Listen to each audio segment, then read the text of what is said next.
So you're getting your condo or your house ready to sell, and one tiny little thing that people often overlook after they've gotten it prepped and cleaned and staged are your light fixtures.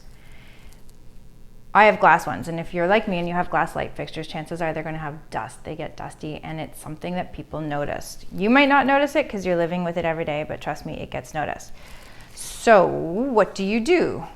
First, you want to get some rubber gloves, which I happen to have lots of right now because of COVID-19. So I'm going to put on my rubber gloves.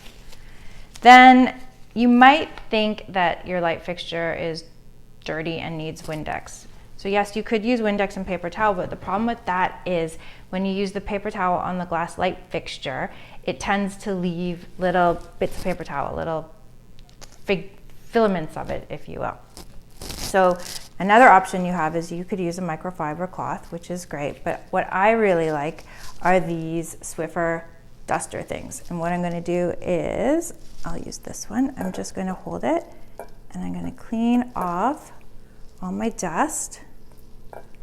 And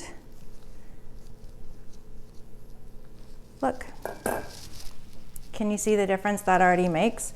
Living in a condo in Toronto with a central HVAC system, it does get really dusty, and this is something I probably need to do more often than I do. I would say at least once a week I should be cleaning these guys because they do get so dusty. And trust me, now you can see they're clearer, they're brighter, there's no dust, and that's going to make a huge difference, not only in your pictures that you're going to have taken for your property to sell, but when the buyers come in, they're going to notice these little things. So that's one little tip to start with. Clean your glass light fixtures.